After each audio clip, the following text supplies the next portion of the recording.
O vídeo que você clicou já vai começar, mas antes, deixe seu like, compartilhe e se inscreva no canal TV Flórida, a sua TV brasileira nos Estados Unidos.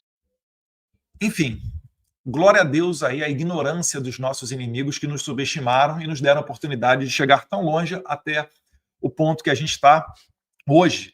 E aí eu queria abrir com vocês, primeiro, compartilhando aqui uma telinha, que circulou pouco, mas está aí. O juiz que se recusa a ceder à vontade de Trump. Faremos o que é certo, né? O Alexandre de Moraes. O Alexandre de Moraes, gente, ele não é corajoso, não, tá? Ele só estava com muito respaldo da administração Biden. Vocês viram a semana passada, né? Felipe Barros levou o Mike Pence, servidor do State Department dos Estados Unidos, para a Credem. Foram, acho que, mais de 5 ou 6 horas de audiência pública, onde ele colocou as vísceras do sistema, né? O dinheiro que foi para, enfim, agência de checagem de fatos, ONGs, etc. E tudo isso aí acabou virando respaldo para o Alexandre de Moraes, presidindo o TSE, fazer o que ele fez. Então, Alexandre de Moraes, hoje, ele tem que se defender dessas questões, né, do dinheiro que foi para o TSE, do Twitter Files Brasil. O Elon Musk abriu seus e-mails com o Jim Jordan, expondo também as ordens secretas do Moraes. O Trump fala disso hoje abertamente. Você tem o caso do Felipe Martins, você tem o processo da Truth Social e da Rumble contra o Alexandre de Moraes. Então você tem um flanco de muitos combates do Alexandre de Moraes e agora vem o principal deles. A gente está assistindo a história ser feita. Nós estamos vendo a queda de um regime, porque o Brasil vive um regime. O que o Trump colocou na carta dele é verdadeiro. Eu dei uma entrevista semana passada, melhor, para a BBC, e aí a jornalista fala, mas, Eduardo, quando você fala em ditadura, em regime, a gente lembra de Coreia do Norte, de Irã, de Cuba. Essas coisas não são... não dá para você comparar com o Brasil. Eu falei, não dá? Venezuela, Cuba. Você sabia que Cuba tem congresso? Venezuela também? Tem eleição? Inclusive, né, quando o Lula deu uma ramelada ali para reconhecer o Maduro, parece que ficou meio em cima do muro, alguma coisa assim, o Maduro falou, olha, por que o Lula não vai reconhecer a minha eleição aqui na Venezuela, né, Nicolás Maduro, se o TSE da Venezuela, o CNE, o Conselho Nacional Eleitoral, reconheceu a minha eleição, tal qual o TSE do Brasil reconheceu a eleição do Lula, quando houve ali uma disputa. Então, não é... São ditaduras, hoje em dia, elas não são como antigamente. Elas sequestram as instituições para não mais seguir a vontade do povo. Porque a democracia existe para isso. Para quê? Para fazer valer a vontade da maioria. Para você limitar o poder do Estado, né, para que não ocorra mais a barbárie, um poder limitado do Estado, para que tenha garantido a todos os cidadãos liberdade. A partir do momento que a garantia acaba, onde você não tem mais liberdade, onde você tem censura, tem peso político, acabou a democracia. Formalmente pode até ser. Formalmente haver uma eleição, né, nada transparente. Formalmente haver um Congresso que não consegue fazer com independência o seu trabalho, tem sempre que ouvir a Suprema Corte, né, virou antessala da Suprema Corte, ou até mesmo um presidente que vire refém dessas decisões da Suprema Corte. Então o Brasil não é mais uma democracia. É um sistema muito semelhante ao da Venezuela. E prova disso é que nós seguimos mais adiante nesse sentido com a decisão do Flávio Dino de ontem. E aí a gente começa a aprofundar essa decisão do Flávio Dino, e vocês vão ter que concordar comigo o seguinte, né? Primeiro de tudo, cadê o pessoal que fala decisão judicial não se discute, se cumpre? Porque o que eu estou vendo é um monte de decisão judicial. Poxa, agora travou a folha. Sério mesmo? Deixa eu ver aqui. Dino usa ação sobre tragédia de Mariana para tentar blindar Moraes de ação dos Estados Unidos. Mas, enfim, o que eu estou falando aqui é que os jornais estão discutindo a decisão do Dino. Ora, decisão judicial não é para cumprir? O que vocês estão discutindo? E outra coisa a mais. Todo especialista que vem falar, seja aqui na Folha, no Valor Econômico, nos outros jornais, no Estadão, etc., o especialista, via de regra, fala em off. Por que vocês estão escondendo o nome de vocês? Qual que é o receio, já que a gente está numa democracia pujante? Eu já esteja até governador em evento grandioso falando disso. No Brasil vive uma democracia pujante. Ignora Daniel Silveira, Clezão, Dona Adagilza, Iraci Nagashi. Ignora tudo isso aí que está acontecendo. Se a gente tem uma democracia pujante, nós estamos em pleno gozo das nossas liberdades, da liberdade de imprensa, da liberdade de expressão. Falem em especialistas. Vocês estão com medo de quê? Né? Ou será que eles estão com receio de serem mal interpretados, propositalmente mal interpretados, para daí serem enquadrados como fascistas, nazistas, etc. Eu acho que não vai chegar a esse ponto, não, mas é muito comum isso acontecer, tá?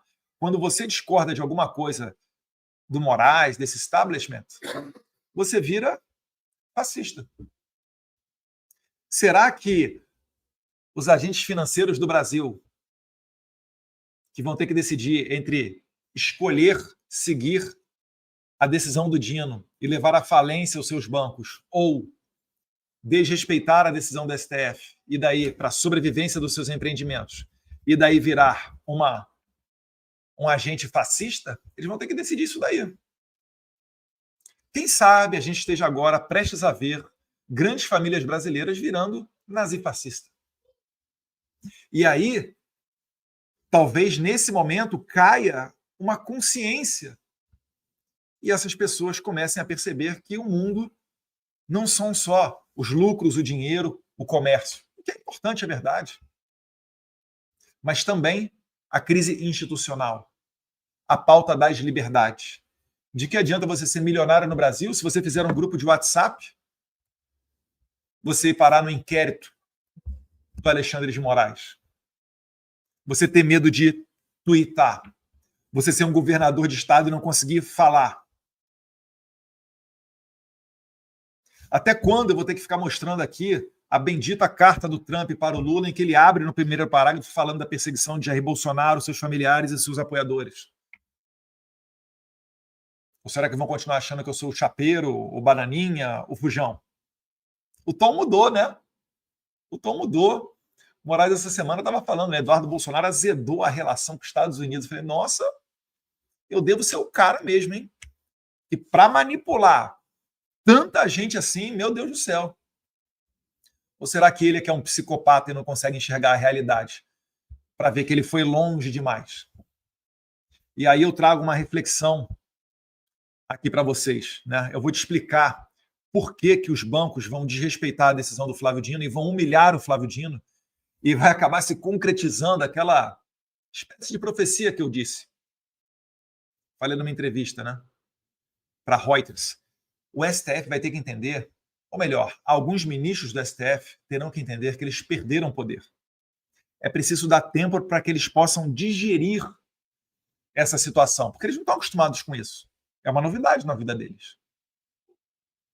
Mas eles vão ter que digerir essa situação, porque os bancos não vão à falência para seguir uma ordem do Moraes ou do Flávio Dino. E aí a opção que eles vão ter de dobrar a aposta é mandar o quê? O Setúbal para a cadeia? O Trabuco? Vão aprisionar os C-levels, os CEO, os CFOs dos bancos? Quando o banco tiver que apertar o Enter para desligar o Moraes da conta bancária, vale a pena até colocar em sigilo o nome do servidor aí do banco de vocês que vai apertar esse botão do Enter, tá? Alô você, se você vai pagar esse pato, não entra de bucha não, tá? Garanta aí o seu anonimato. De preferência criptografia, B2B, sei lá o que você vai usar, blockchain, mas não deixa esses caras saberem que foi você, não. Eu estou te falando, é psicopata. Coincidiu lá do fotógrafo que tirou a foto do Alexandre de Moraes no estádio do Corinthians, mandando o dedinho para a torcida, que estava elogiando ele, caiu do cavalo, né? Ou coisa de político, vai para o estádio para ver a sua popularidade e toma dessa na cabeça. Um juiz da mais alta corte brasileira vai no estádio e manda dedinho. O fotógrafo, que trabalhava mais de 2 décadas para o Estadão, se não me engano, Estadão, né? Foi demitido. Estadão.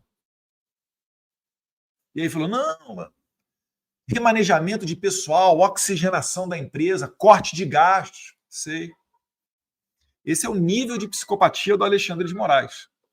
Mas eu vou te explicar aqui, né, por que o Moraes ele vai continuar dobrando a aposta e vai cair do cavalo. O que o Moraes pode fazer? Dobrar a aposta. Tá, ele já colocou o Bolsonaro na cadeia antes do julgamento.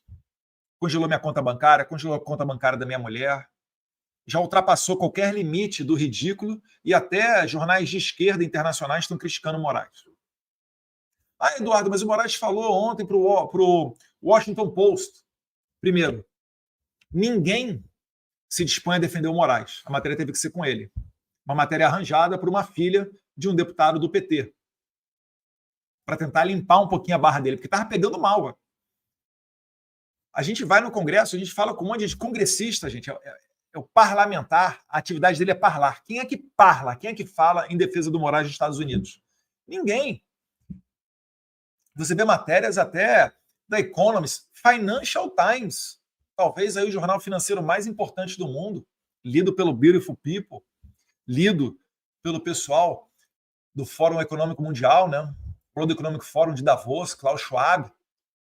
Até esse pessoal está largando a mão do Moraes. E lembrando, ele não tem mais o apoio da administração Biden, ele não tem como mais mandar a Victoria Nuland, o William Burns, o Jake Sullivan, o ministro da Defesa, Lloyd, mandar para o Brasil para segurar as pontas lá para ele. Não tem mais dinheiro da USAID, da NED, da Atlantic Council. Ou pelo menos foi muito reduzido, né? Acabou o tempo do intercâmbiozinho e dinheiro para a agência de checagem. Mark Zuckerberg falou, olha, a gente vai mudar nossa política, esse negócio de agência aí de checagem de fatos deixa de lado. O X colocou a comunidade para checar os fatos. O Zuckerberg disse, né, poxa, muita gente na América Latina, faltou quase ele falar Brasil, mas um pouquinho ele fala Brasil. Juízes ameaçando, dando ordem de censura. A maré mudou e o Moraes vai cair. Ele não tem mais como dobrar a aposta. Já fez o que fez. Agora vamos olhar para o outro lado, o Trump. Vocês acham que o Trump vai botar o galho dentro e vai, poxa, vai dar essa vitória aí para o Moraes? O Trump não perdeu nenhuma disputa. Mais uma vez, eu sei que às vezes pode ser chato, mas exigiu do Trudeau, botou tarifa de 25% no Canadá, exigiu do Trudeau, o Trudeau foi lá beijar a mão dele no Mar-a-Lago, ele nem era presidente ainda, e aumentou o rigor no controle das fronteiras Canadá e Estados Unidos. Botou tarifa em cima do México. O presidente do México fez a maior apreensão de fentanil da história do México e reduziu para níveis históricos a invasão de imigrantes ilegais. Inclusive, tem notícias até de imigrantes ilegais que cruzaram a fronteira e agora estão recontratando os coiotes para cruzar de volta para o México, porque não querem ficar presos nos Estados Unidos. O cara teve um problema lá no Irã, o Irã ameaçando, né, já desenvolvendo tecnologia nuclear, enriquecendo urânio há muito, né, para mais aquele 60% necessário para produzir uma bomba atômica. Porque quem faz enriquecimento de urânio para 60% está fazendo material militar. Porque, entenda, para fazer energia, você enriquece 2, 3, 3,5% urânio para ir para uma usina nuclear para produção de energia. Como é que ele fez? Foi lá, Israel foi na frente, depois Trump terminou o serviço. Nenhum soldado americano morreu, teve nada. Mandou aqueles aviãozinhos, sabe, aquele B-2, custa não sei quantos bilhões de dólares o avião daquele, com os F-35, resolveu o problema. Está mandando agora uma frota, acho que são 4 mil ou 40 mil homens que ele está mandando lá para o Mar do Caribe. Alguém me ajuda aí nos comentários, por favor. Já aproveita e já melhora o engajamento também. Quanto mais comenta, melhor. Se possível, aperta o botãozinho ali do curtir. Está mandando não sei quantos mil homens lá para o Mar do Caribe. Aí quando chega na vez do Moraes, fica... poxa, o ministro Flávio Dino aí, poxa, resolveu tudo, deu uma canetada e acabou com a Magnitsky, veja só, cara, poxa. É sério mesmo? É por isso que saiu na imprensa que eu e o Paulo Figueiredo, a gente estava celebrando, comemorando essa decisão do Flávio Dino. Por quê? Porque ela botou uma faca no pescoço dos poderosos do Brasil. Na verdade, nem uma faca no pescoço. O Dino ele fechou a porta do STF. Os poderosos financeiros do Brasil só têm um caminho a seguir, que é desrespeitar a ordem do Flávio Dino. Mais uma vez, Dino, Moraes vão entender que eles perderam poder. E de quebra, o Dino, que estava muito aí pelas sombras, né, nunca aparecendo muito, o juiz mais novo da corte, ele ainda colocou um alvo gigantesco nas costas dele. Ele ultrapassou todo mundo na fila. Se eu tivesse a dizer que o próximo a sair na Magnitsky, o Dino está ali disputando muito de perto com a esposa do Moraes. Por quê? Porque eu quero? Não. Porque para você aplicar uma lei Magnitsky, você precisa fazer diversos relatórios. Você tem que comprovar, botar o batom na cueca. Você precisa do aval de pelo menos 7 instituições, agências, secretarias em torno do presidente Trump. Quando você consegue o aval dessas pessoas todas, aí é levado para a mesa do presidente e o presidente decide se vai ser aplicado ou não.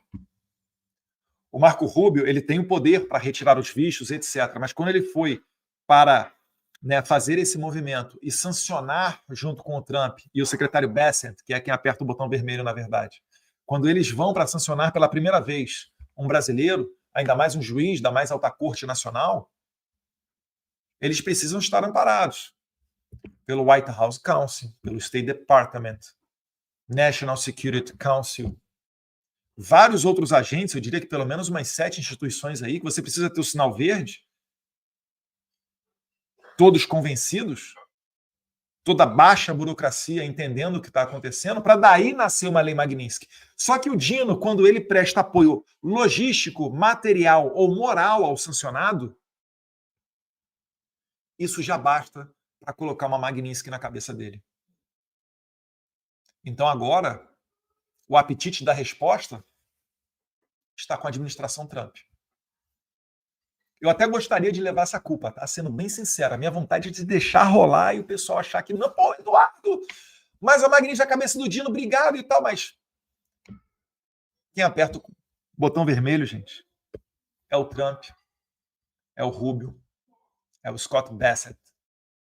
A propósito, a gente esteve reunido com ele semana passada, eu e o Paulo Figueiredo, falando justamente da aplicação da lei Magnitsky, da efetivação, da execução dessa lei no território brasileiro. Vocês acham mesmo que vão fazer uma lei em que depende da vontade do agente estrangeiro cumprir ou não? Os Estados Unidos, bem da verdade, ele não força a aplicação da lei em outro país. Isso daí é coisa do pessoal ignorante, ou daqueles que preferem ter o efeito avestruz, né? Coloca a cabeça embaixo da terra, fica repetindo lá a sua narrativa, acreditando piamente que aquilo ali é a verdade, quase uma doença mental, talvez até tenha uma CID internacional para isso, né? Para se convencer de que aquilo ali é a realidade, para não enxergar que não tem como você não cumprir, porque os Estados Unidos fez uma lei para os Estados Unidos.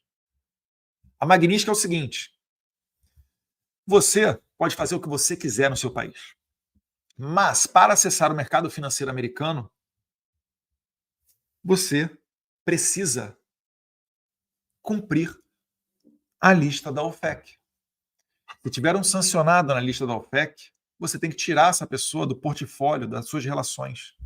Senão você não acessa o mercado financeiro americano.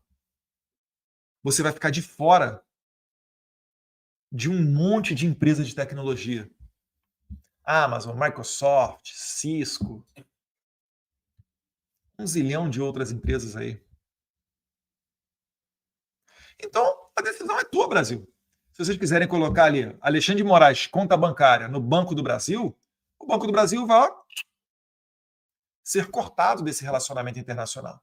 E isso não é pouca coisa. Isso leva o banco à falência. Leva à fuga de ativos. Eu tenho certeza que já tem gente nesse momento preocupado, querendo descobrir para onde que leva o dinheiro dele para ficar protegido. Protegido, leia-se, né? Longe de ser sancionado pelas sanções secundárias. Então, é isso daí que está em jogo. O que o Flávio Dino vai fazer, se vai autorizar, não vai autorizar? O governo americano, o Trump está igual o Piquet nesse ponto. Ele está... O impacto financeiro dos Estados Unidos não é nada. Vai ser até bom para outros bancos estrangeiros, porque quem é sofisticado, né, vai transferir seu dinheiro para os bancos de fora, mas, lamentavelmente, as instituições financeiras brasileiras teriam que pagar. É por isso que eu digo, eles não vão por esse caminho. Eles vão pelo caminho B. E como o Trump tem muito mais a dobrar a aposta, ainda tem muito mais munição do cartucho do que o Moraes, o Dino, o STF, é só você ver. Você concorda comigo? O Moraes é um psicopata, vai ficar dobrando a aposta. Tá. O Trump não vai levar desaforo para casa, vai continuar dobrando a aposta. Tá. E aí, quem é que você acha que pode mais? Cada um faça a sua aposta e boa sorte. Que Deus proteja o Brasil, né? Abençoe o Brasil e que Deus abençoe os Estados Unidos da América e ilumine a cabeça do pessoal do mercado financeiro, porque iluminar a cabeça do Moraes, pelo visto, já não dá mais não. Um abraço, fiquem com Deus. Se você chegou até aqui, é um bom sinal. Para assistir os vídeos completos, acesse nosso site ou baixe nosso aplicativo totalmente grátis.